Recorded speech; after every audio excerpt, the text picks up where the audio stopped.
اون چیه پشت گوشیت زنی؟ مثلا من پایین نیمکتامو همه رو با شعله آتیش سوزوندم، دودی کردم.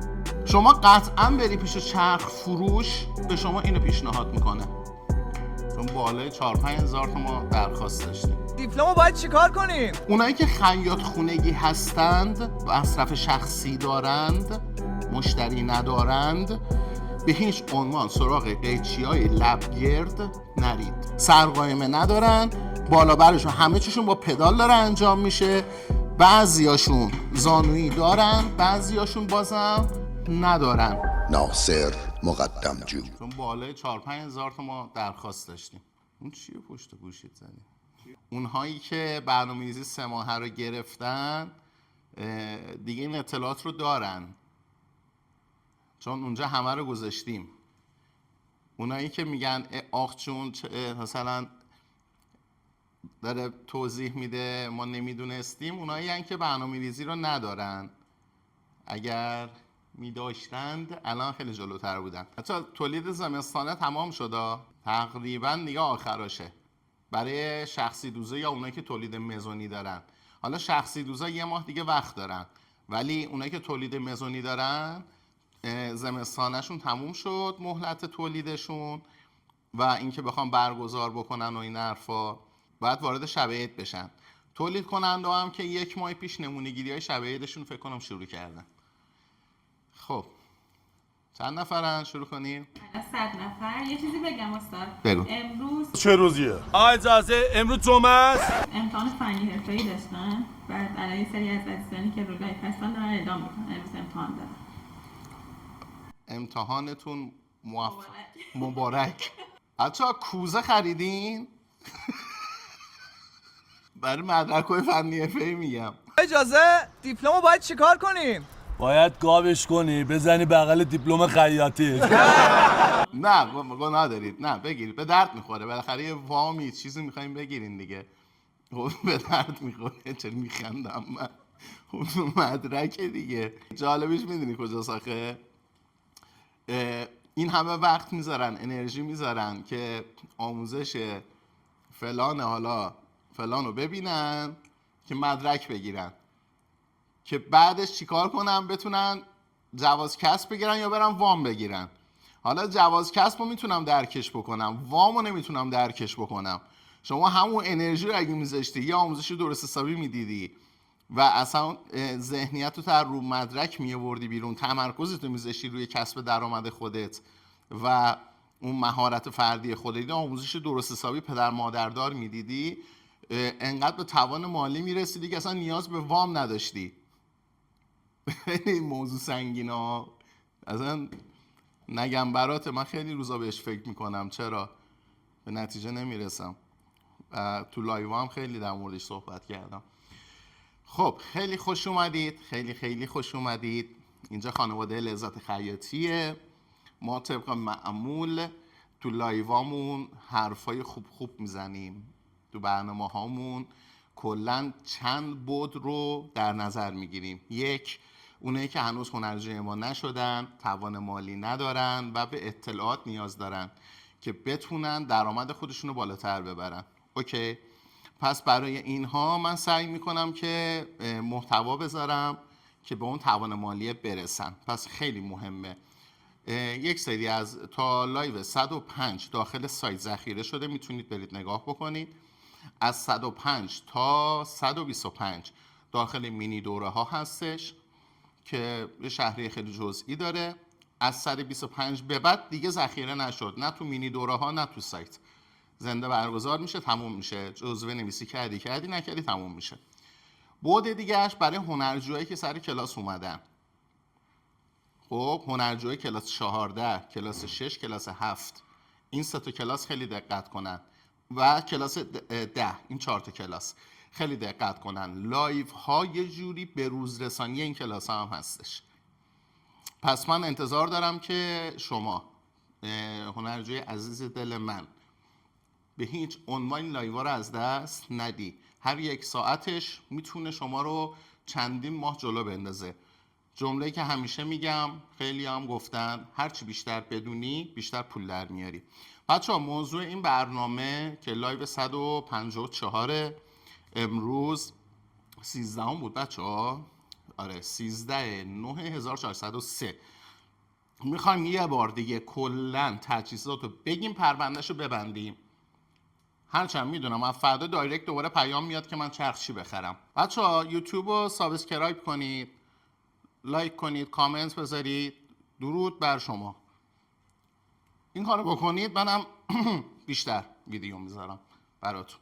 بچه ها ما بیایم دسته بندی بکنیم. اول بگیم که چند دسته الان مخاطب داخل لایف هستن. یه تعداد خیاط خونگی هن، خب، که فقط برای خودشون، خانوادهشون، همسرشون، بچهشون، خواهرشون، مادرشون اینا لباس میدوزن.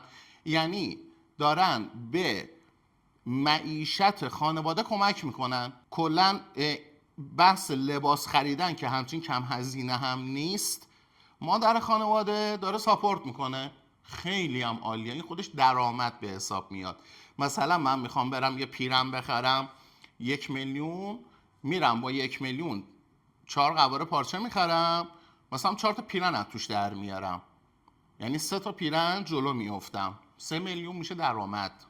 خب این خودش درآمد به حساب میاد. اینا رو اول توضیح میدم، بعد میریم سراغ اونایی که داخل منزل کار میکنن دوباره، یا مغازه دارن فرقی نمیکنه، یا یک مزون تک نفره دارن. حالا این مزون تک نفره چه میخواد تو خونه باشه، چه مغازه، چه به حالت دفتر تجاری اداری باشه، خب فرق نمیکنه، توی پلتفرم میاد.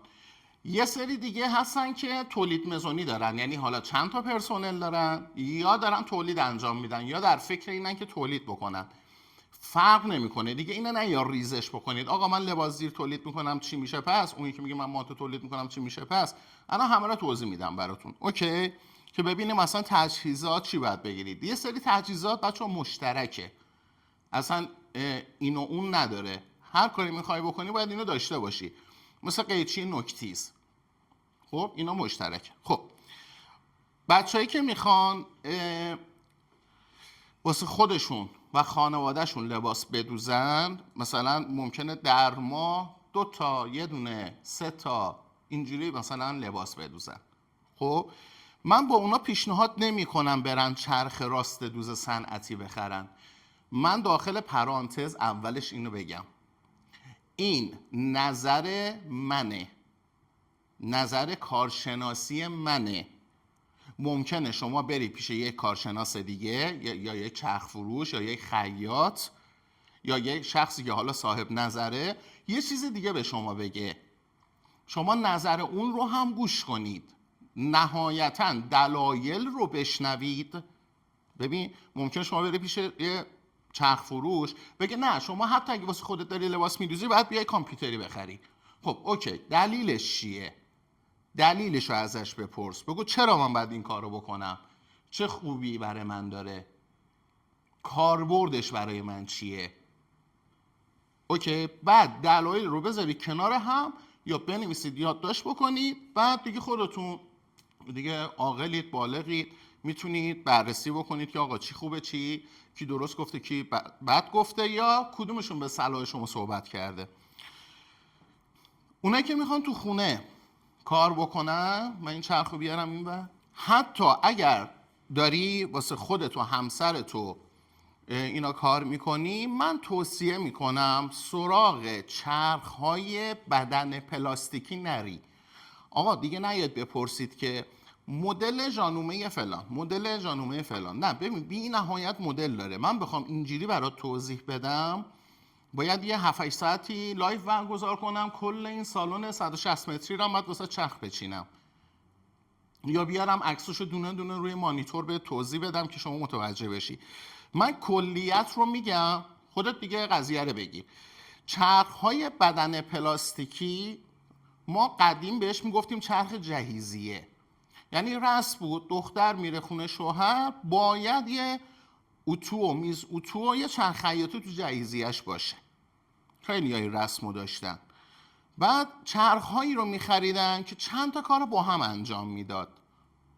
که دیگه مجبور نشن لنگ نمونن آقا زیگزالشو برن یه چرخ دیگه بخرن، چون مصرف خونگی و مصرف شخصی بوده. ولی امروز روز من این رو بهتون پیشنهاد نمی کنم. شما یه بک بزنید، فلش بک بزنید به گذشته، مخصوصا اونایی که مثلا دهه 60 میدونن بالای 90% اونهایی که تو جهیزیه‌شون چرخ بدن پلاستیکی، ژانومه یا کاچیران یا چیزای دیگه بود، بچه الان ممکنه بازار خراب بکنم و میگم نظر منه، ممکنه من اشتباه بکنم، دارم نظرمو میگم. به هر حال بیش از 3 میلیون دست لباس دوختم از سال 74 تو این بازارم، کار از پادویی شروع کردم و خیاطم. بچه ها من الان خیاطم، مدرس نیستم.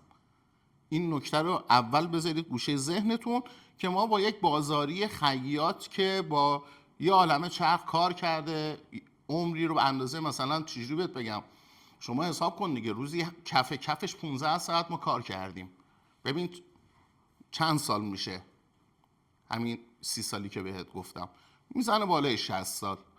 اونایی که چرخهای جهیزیه می آوردن بالای 90%شون استفاده نمی کردن، بعد یه مدت می فروختن. اونایی که در 60 خوب اینو یادشونه، منم یادمه. خب چون اینا چرخهای ضعیفی هن، چرخ دنده‌های توش اکثرا پلاستیکیه.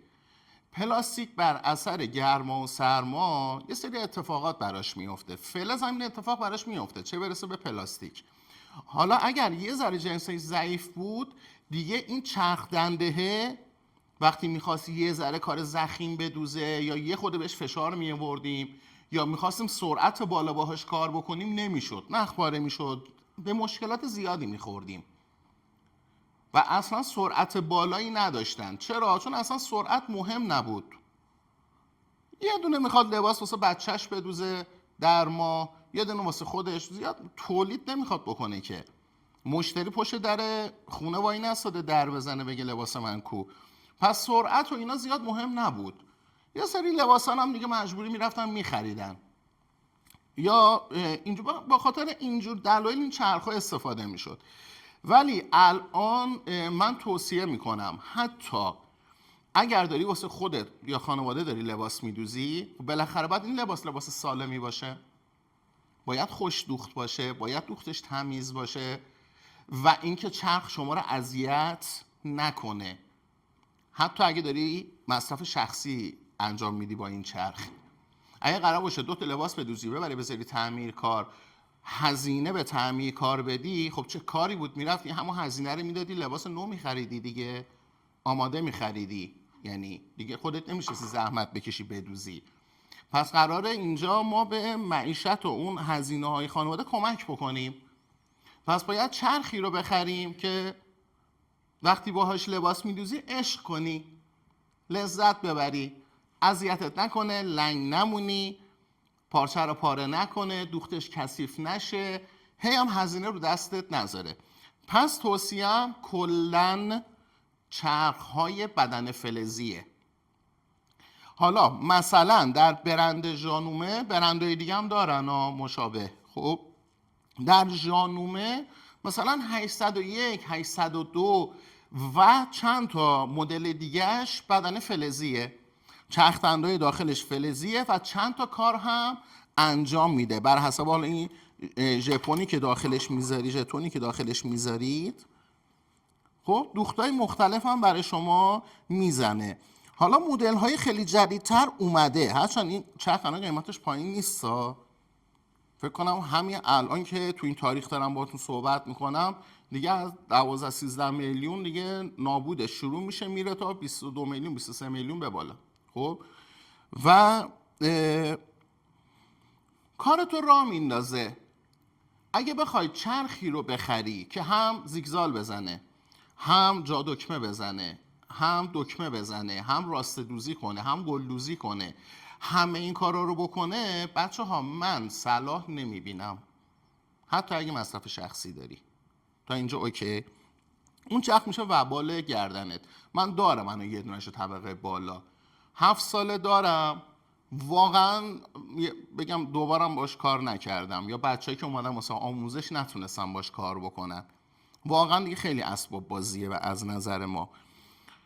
پس اینجور چرخ‌ها براتون مناسبه، فقط میمونه زیگزالش. زیگزال حالا شما میتونی از ترفندهای دوخت مثل دوخت فرانسوی، مثل گان کشی کردن، مثل خیلی ترفندهای دیگه استفاده بکنی که مثلا درز و بغل دیگه زیگزال نخواد، یا پایین دامن کارت، پایین دامن لباست، مانتود یا پیرنت دیگه سردوز نخواد.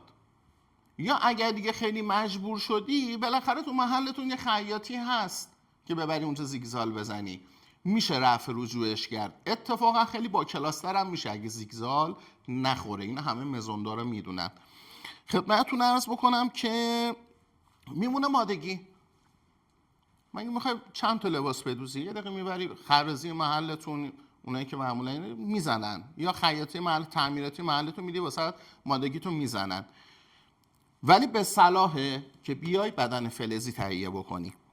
در مورد اتو، برای اونایی که واسه خودشون لباس میدوزن، اتو بخار خونگی، حالا برندش کاری ندارم، اینا که مخزن آبش رو خودشه، یه ذره بیشتر جای آب نداره، اینجا ندارم نشونتون بدم، خب مناسبه، کارتو راه میندازه. ولی با آموزش رایگانه‌ای که داخل یوتیوب گذاشتم و داخل خود پیج اینستاگرام و داخل سایت لذتخیاطی.com، شما میتونی کار کردن با اتوکالور رو یاد بگیری. اتوکالور الان امروز قیمتش چنده خانم رحیمی؟ 570 تومن. خیلی قیمتش به صرفه است، خیلی به صرفه تر از اون اتو بخاراییه که شما میرید از فروشگاه لوازم خونگی میخرید. هرچند اون دیگه خیالت راحته ها، خیلی با کلاس، خیلی مدرنه، خوبم کارش رو انجام میده. ولی این اتو اگه بخوای لایه بچسبونی، هنرجوی کلاس 14 میدونن جنس گرمای این اتو خشکه. اتوی بخار مثل اتوی سیلتر مخزندار جنس گرماش مرطوبه. کلن این برای یک سری مصارفه، اون برای یک سری مصارف. حالا به اون قسمت چیز که برسم همینجور داخل پرانتز بگم، چه اونایی که مزون دارن، چه اونایی که تولید انبوه میکنن، چه اونایی که واسه خودشون کار میکنن، من این اتو رو لازم میدونم. من صلاح میدونم این اتو رو تهیه بکنید بچه‌ها. اوکی؟ فقط قلق داره کار کردنش، مگرنه لباستون رو میسوزونه. که اونم آموزشش رو ببینی خیلی ساده است، چیز خاصی نیستش. نهایتا 2 تا لباس میسوزونی یاد میگیری، نگران نباش. بعد منتها لایه‌ها رو با این میچسبونیم. خیلی کارا رو خلاصه دیگه اینجا آموزش ندم. این اتو لازمه. میمونه میز اتو. بچه‌ها اگه دارید فقط مصرف شخصی دارید از ابزاراتون واسه خودتون لباس میدوزه، من یعنی تاکید میکنم که اشتباه نکنین ها. خب میز اتوی قایقی خونگی که پایه‌اشو جمع میکنی میذاره کنار دیوار خوب نیست، مناسب نیست، چون کار سالمی به شما نمیده. دلیل هم داره، دلیل فنی دارد که تمام دلایل داخل کلاس 13 14 16 اینا آموزش دادم من. خب حتی اگر دارید واسه خودتون لباس میدوزید، میز اتوتون رو بزرگتر انتخاب بکنید. به طور مثال خب من همونجا وایسا، من میام. مرسی که وایسادی که تا من بیام.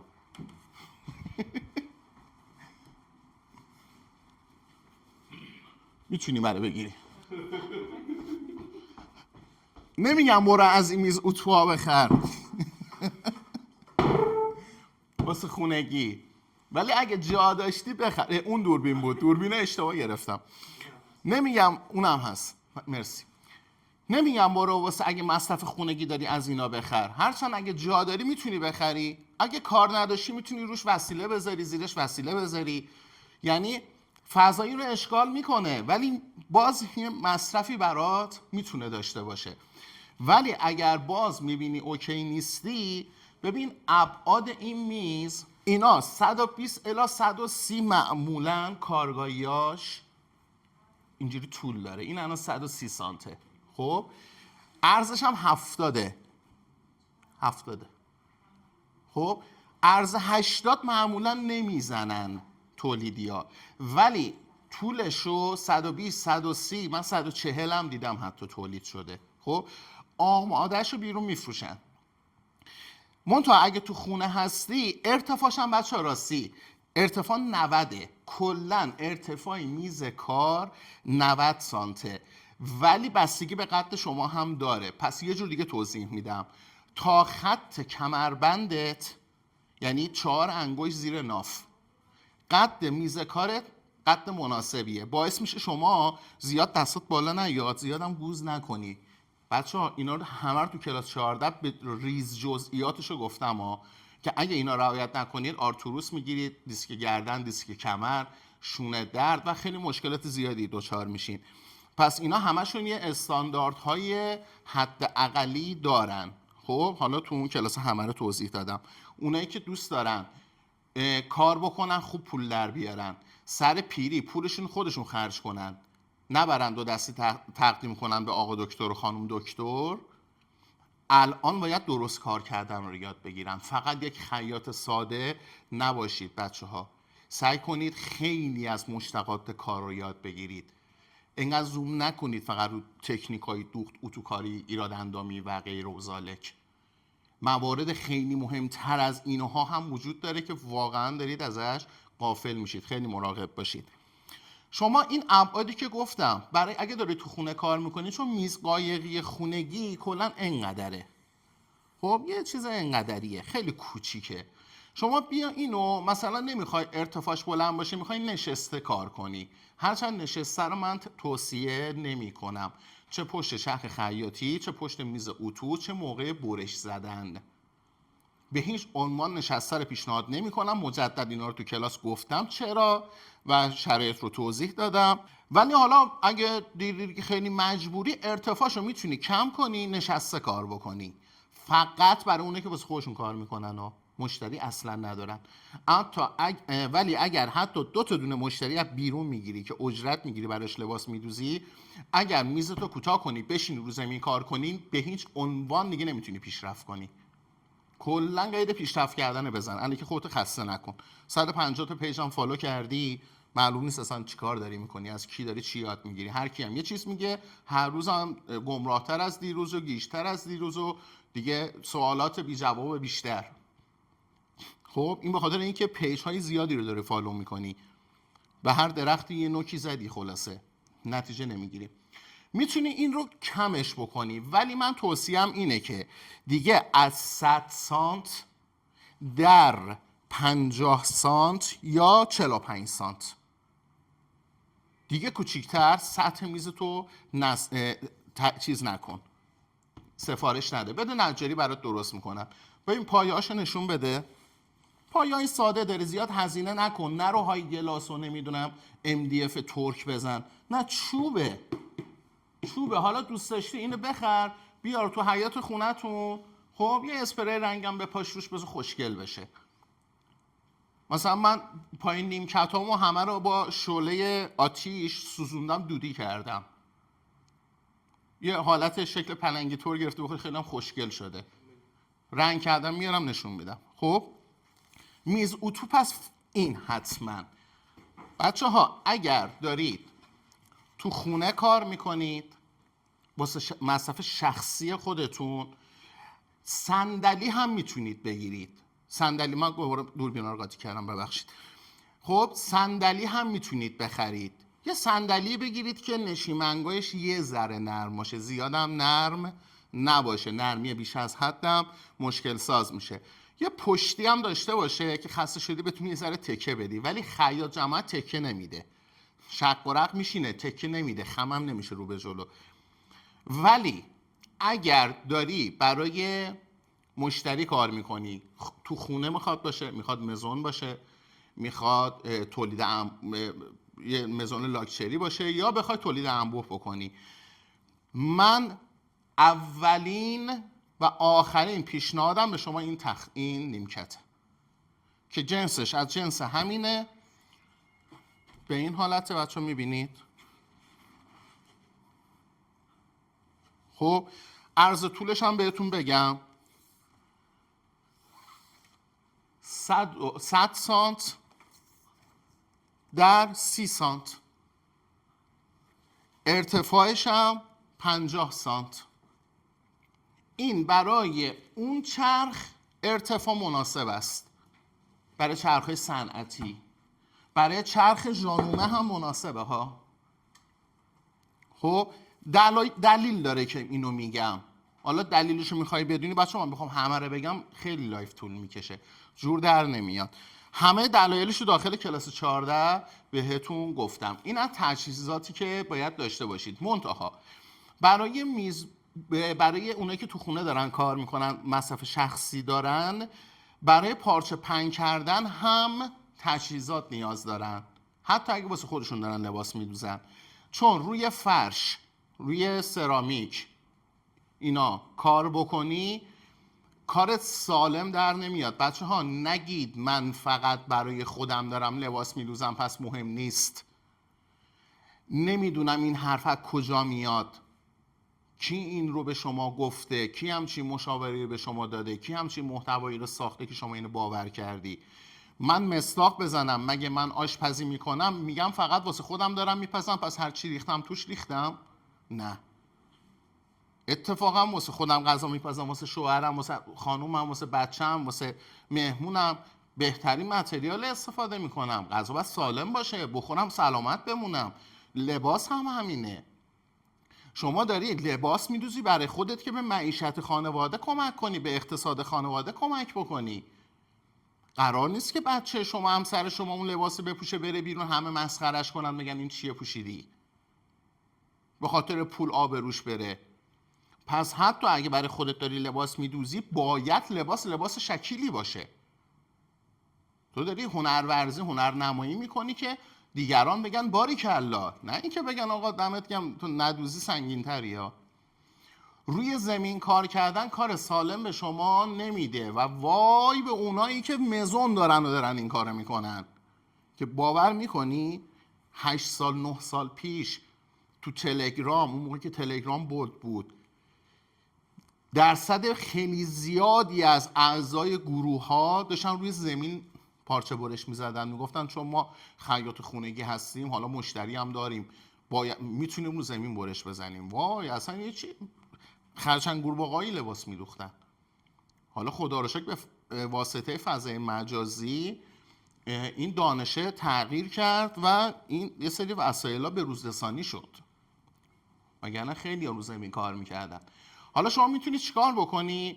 بری یه تخت سلای روکشدار، خیلی سبکه و همین اسمی که گفتم تخت سلای روکشدار، بری نجاری هر رنگی که دوست داری بخری بدی همونجا برات ببرن. این با تیغ کاتر هم برش میخوره حتی، یعنی نیاز به ابزار خاصی نداره. میاری از هر طرف 10 سانت 20 سانت بزرگتر از میزت برش میزنی، یه سطح صافی رو به شما میده، کاملا مناسبه برای پارچه پهن کردن و برش زدن. کارت هم تموم شد، انقدر سبکه که یه نفری برش میداری میذاریش کنار دیوار، اصلا جایی رو از شما اشغال نمیکنه. رو همین میز اتوت هم میذاری کارت انجام میدی. تا اینجا اوکی؟ بچه‌ها میز برش مزوندارا هم میگم الان، عجله نکن. در مورد ریز جزئیات زیاده، من اینو میگم میرم دیگه سراغ اونایی که مزون دارن. سوال دارن؟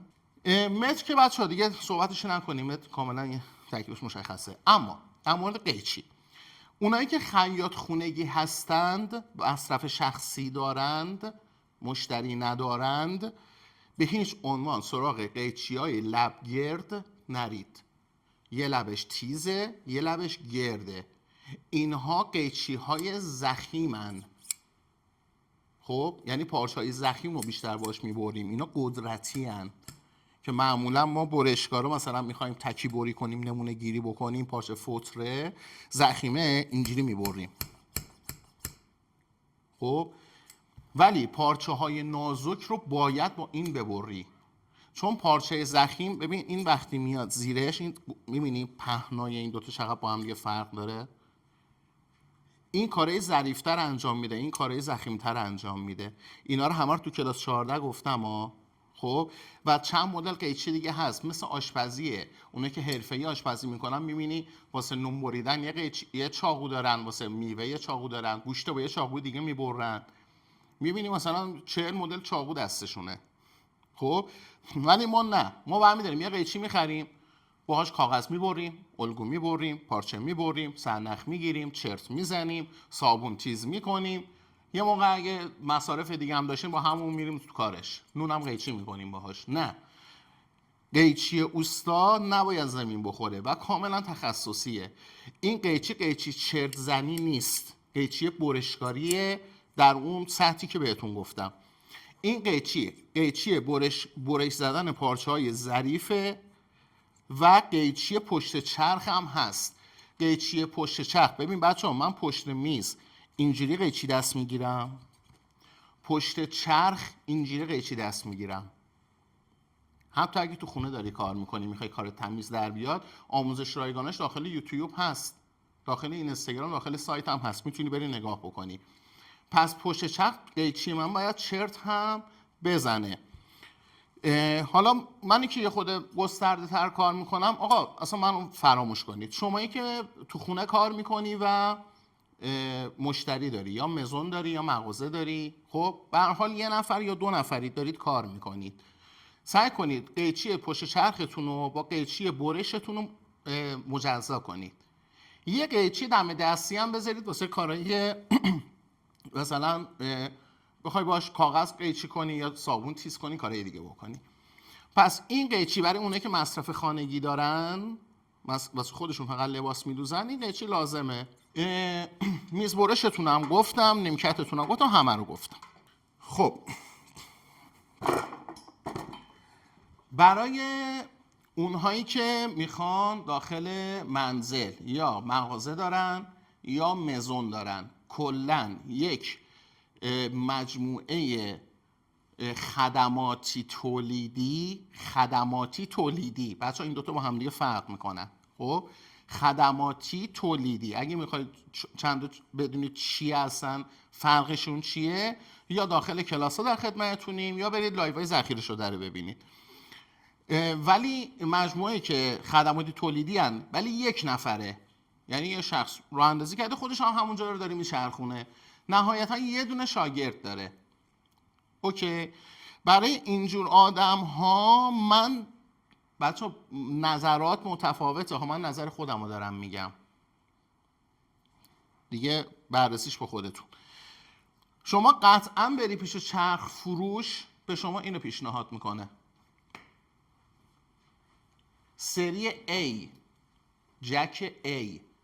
سری جک F رو بهت پیشنهاد نمیده، اکثرا پیشنهاد بهت نمیدن، یعنی چرخ کامپیوتری. یا میان میگن آقا این جویتا تازه اومده، یا برندهای دیگه، اینم الان کامپیوتریه، فول کامپیوتریه. خب دینام سرخود مگنتیه. یا الواقعی تیم رو مشاوره این عزیز که زحمت میکشن، هر روز شما اذیتشون میکنید، لذت میبرید. این بنده خدا خانم میرزایی، خانم موسوی زحمت میکشن. از همینجا دست تکون بدید برای خانم میرزایی، اینا دست بفرستید، خدا قوت. آره بنده خدا هی شما رو مشاوره میدن، زنگ میزنید دوباره سوال میپرسید. خب یا به شما زوجی. حالا آقا این که کلا چه برندی خوب است، زوجی بهتره، جویتا بهتره، جک بهتره. بچه‌ها کلیتش زیاد فرقی نمیکنه، چون هم زوجی پشتیبانی داره، هم جک پشتیبانی داره، جویتا تازه اومده اون هم پشتیبانی داره. خب چرخایی نیستن که به این زودی ها خراب بشن. من اینکه بردشون بسوزه بعد میریم این آقا بردش تو بازار نیست، این احتمال هست، آره بردش نباشه، ولی بقیه قسمت های مکانیکیشون چه کامپیوتری چه مکانیکی به این راحتی خراب نمیشن. من اینکه شما پدرشو در بیاری. پس اینجا مصرف کننده یعنی اپراتور، یعنی خیاط، کسی که پشت این دستگاه میشینه خیلی مهمه. به خاطر همینه که میگم من به شما مکانیکی رو پیشنهاد میدم. ولی خب جک یه خورده پشتیبانی و لوازمش قوی تره، دیگه جواب پس داده است تا اینجا اوکی. ولی زوجی چرخی که من خودم خیلی باش کیف میکنم. یعنی من خودم رفتم یه دونه چرخ بخرم، اولین چرخی که خریدم زوجی بود. منظورم 30 سال پیش نیستا، من چرخ زیاد خریدم برای آموزشگاه. منظورمه برای آموزشگاه اولین چرخی که رفتم سفارش دادم زوجی سفارش دادم، چون دوست داشتم یه دونه زوجی داشته باشم. کامپیوتریش هم همینطور زوجی سفارش دادم که بچه‌ای که میان اینجا برای آموزش دیدن های حضوریشون همه جور چرخی رو ببینن و تجربه داشته باشن. بچه‌ها چون دیگه دارم وارد بحث بیزینس خیاطی میشم، دارم تخصصی تر دارم توضیح میدم. اونایی که خیاطی خونگی واسه خودشون لباس میدوزن دیگه در همون حد فکر کنم کارشون رو راه میندازه. اتو سیلتر و اتو سرومی و اتوهای مخزندار نیاز ندارید. اونایی که مصرف شخصی دارید، همون اتو بخار خونگی با یه دونه اتو کالور بستتونه. خب حالا میرسیم به الان تو مرحله اونایی هستیم که دارن واسه مشتری لباس میدوزن.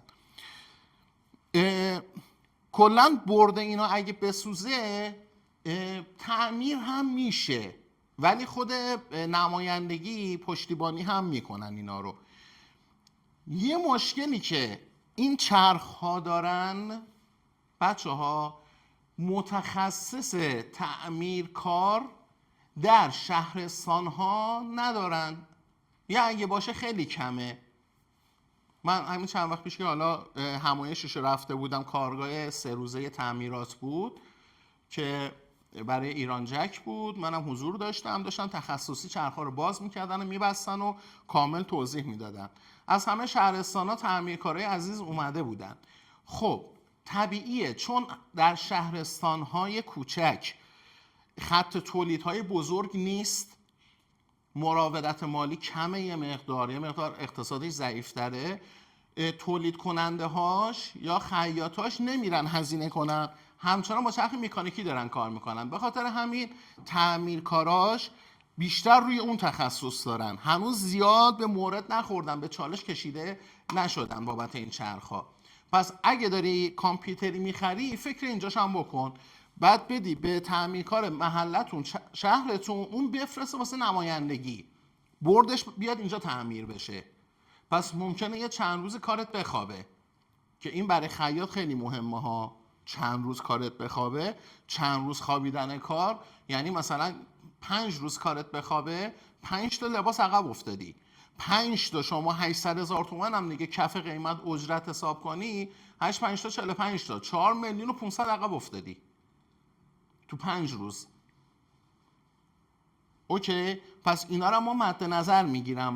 من که دارم بهتون پیشنهاد میدم، پس ذهنم خیلی چیزا رو محاسبه کردم، فقط اینجا زمان ندارم که بهتون هی بگم اینا رو.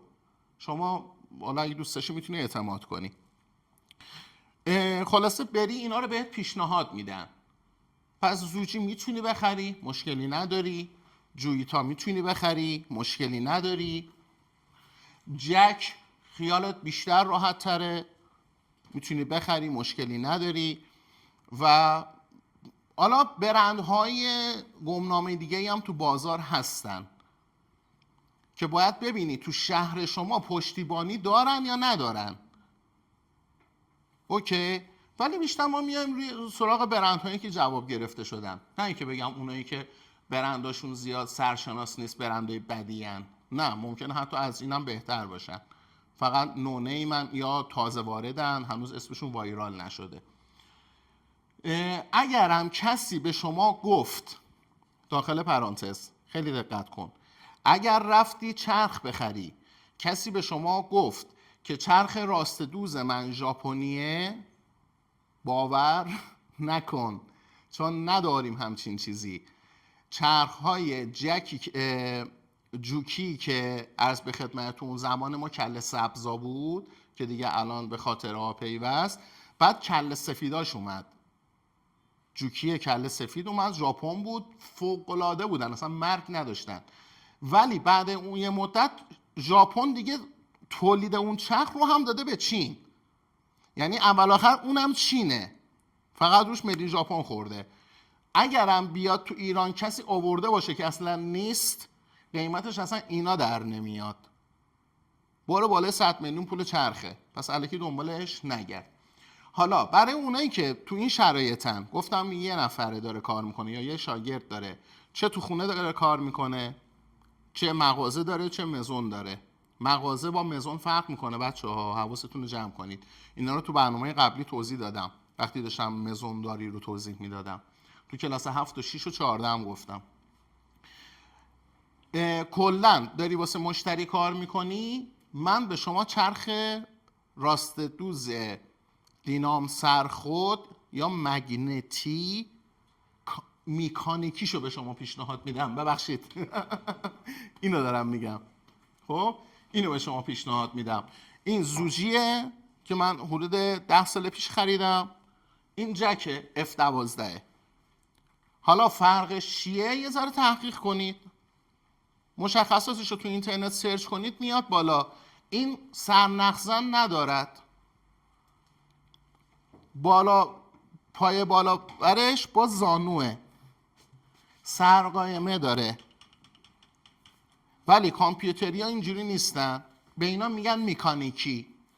اللحاظ مصرف برقش زیادم توفیقی نداره با کامپیوتری، صداش هم زیاد توفیقی نداره، یه ذره بیشتره که اونم من الان نگاه کن چرخ گذاشتم زیرش، میتونید پایه های خودش رو باز کنید، چرخش رو میتونید بخرید، خیلی جاها دارن. خب چرخ بذارید، چون چرخش لاستیکه ضرب چرخ رو یه ذره میگیره و جابجاییش هم راحته براتون. اینا قفلم داره، اگه دیدی نه راحت نیستی باهاش، یه دونه از این ابرای باشگاهی، خب کفوشای باشگاهی بنداز زیرش، اینو بذار روش، دیگه اصلا صدا به طبقه پایین نمیره. یه خودم باید مراعات کنی دیگه 12 شب نشین پشت چرخ، چون 12 شب شما عطسه میکنی همسایه بغلیت میشنوه، چه برسه این صدا این چرخ. اوکی. ولی کامپیوتریا بچه ها چیز ندارن، سرقایمه ندارن، بالا برشون همه چیشون با پدال داره انجام میشه، بعضیاشون زانویی دارن، بعضیاشون بازم ندارن. حالا بهت میگم چرا، میگم اگه بخوام توضیح بدم لایف خیلی طولانی میشه براتون که چرا اون با این شرایط، این با این شرایطه. خب حالا اون با اون شرایط به چه دردی میخوره، این با این شرایط به چه دردی میخوره. کلاً مجدد داخل پرانتز، این نظر شخصی من خیاط بازاریه، ممکنه افراد دیگه نظر دیگه ای داشته باشن که نظرشون کاملا محترمه. از نظر من، اگر شما مجموعه ای داری که قراره 2 تا یا 3 تا چرخ داشته باشه، چرخ اول تو مکانیکی انتخاب کن، چرخ دوم خواستی بخری مکانیکی یا کامپیوتری، تصمیم با خودت. ولی اگر چرخ دوم رو مکانیکی خریدی، چرخ سومت رو حتما کامپیوتری بخر، چون کاربریش به دردت میخوره، چون یه سری امکانات داره که حالا دیگه لازمت میشه. ولی من مخالف اینم که چرخ اول کامپیوتری باشه، با این تمام این تفاصیلی که میگن آقا علم داره پیشرفت میکنه، تکنولوژی، بازار، همه چی داره به روز رسانی میشه. آقای مقدم شما چرا گیر دادی به اینا؟ نه، هنوز یک سری تجهیزات آنالوگش به درد میخوره، مخصوصا در کشوری مثل ما که خیلی دیر داریم صنعتی میشیم و هنوز جا داره که از سنت ها بیایم بیرون. چون ماها کار تیمی، حالا بهتون هم توضیح میدم اگه فرصت بشه، که اصلا کار تیمی و زنجیره‌ای داستان‌های خودشو داره که بعد ما میریم میگیم اوکی این چرخ مناسبه، چرخ کامپیوتری مناسبه. ولی برای انفرادی که 0 تا 100 یه نفر داره انجام میده، این چرخ برای خیلی جاها کارتو راه میندازه. بچه‌ها ما اصلا با کلاس کاری نداریم، ما تو کار کردن با کلاس بازی در آوردن واسه ما نون آب نمیشه. ما فقط کاربری و اون اینکه جای ما رو لنگ نذاره واسمون مهمه. این نظر شخصی من. و در مورد 10 دقیقه تایم داریم.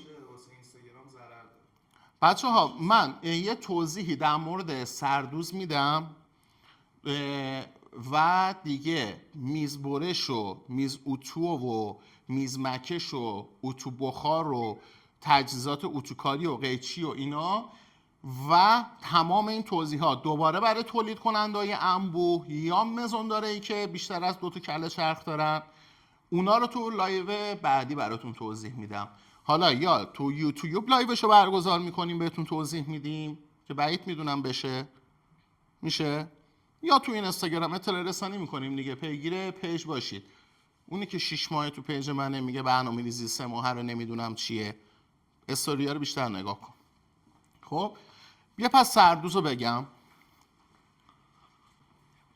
بچه ها تمام این چرخایی که گفتم ما داریم برای فروش ها، خاصی از طرف خود ما میتونید اقدام بکنید. برای اونایی که تو خونه کار مصرف شخصی دارن، فقط برای خودشون دارن لباس میدوزن، گفتم لزومی نداره برید چرخ همه کاره بخرید که زیگزالم بزنه، یا برید چرخ پروانه حتی بخرید، نیازی نیست. تکنیک هایی هست که کار شما رو راه میندازه، تهش اینه که یه جایی کوچیکشو زیگزال میخوای میبری بیرون میزنی. ولی اگر مشتری داری، چه تو خونه کار میکنی، چه مغازه داری، چه مزون، به هیچ عنوان چرخ پروانه رو به شما پیشنهاد نمیکنم. مجدد داخل پرانتز، بچه‌ها پرانتزها رو یادداشت کنین اینا نکات مهمن، فکر کنید کتاب دارید میخونید. ابزارها هزینه نیستند. افرادی که میگن چرا ما نمیتونیم پول در بیاریم، اولین مشکلشون ذهنشونه.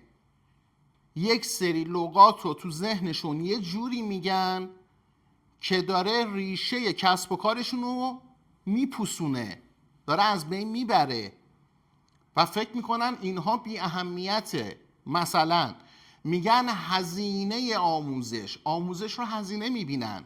نابود شدی. حالا هزاری هم شما بگو نه آقا این فقط لفظ من بوده، همین لفظ شما کار خراب میکنه. مثلا یا آقا من هزینه ندارم بکنم برم چرخ خوب بخرم. چرخ خریدن هزینه نیست، سرمایه گذاریه. نفر اول در هر مجموعه ای شخص خود مؤسسه، کسی که اونجا رو راه اندازی کرده. نفر دوم ابزاره. یعنی شما وقتی یک ابزار مفید، درست و مؤثر و مناسب برای کسب و کارت داری، میشه نفر دوم شما. انگار یه نفر دیگه اوستاکار کنار شماست، داره کار شما رو راه میندازه. من پسردایی مکانیکی زده بود، رفتم پیشش بهش تبریک بگم، بعد شریک گرفته بود. بهش گفتم که چند تا شریکید؟ گفت 2 نفریم. بعد ولی 3 نفری کار میکنیم. گفتم خب ها سومی شاگردتونه؟ گفت نه این پمپ باده است. گفت این پمپ باده نفر سومه. گفت اگه این پمپ باد نباشه ما لنگیم. بعد وایسیم با دست پیچا رو وا کنیم. پس این پمپ باد حکم یک نفر رو برای ما اینجا داره، اینقدر کار ما رو جلو میبره. ببین تجهیزات باید همچی دیدگاهی بهش داشته باشی و کلام بیزینسی باشه، کلام کسب و کاری باشه، کلام خونگی استفاده نکنی که بتونی از اون طرف پول خوبی هم در بیاری. اصلا این خیلی تأثیر گذاره. چرخ سنخ صنعتی دینام سرخود، یعنی دیگه دیناماشون جدا نیست تسمه داشته باشن، سنخ. ولی اگر میتونی یه ذره بیشتر سرمایه گذاری بکن، 5 نخشو بخر. یعنی 5 نخ اصلا. خب 5 نخشو بخر که بتونی لباسهای ریون، لباسهای کشی، لباسهای ضخیم، اینا رو بتونی بدوزی. درس بغل شلواری اگه خواستی بدوزی مثلا بتونی بدوزی، دیگه راست دوزی نکنی. این همه این کارا رو برات انجام میده.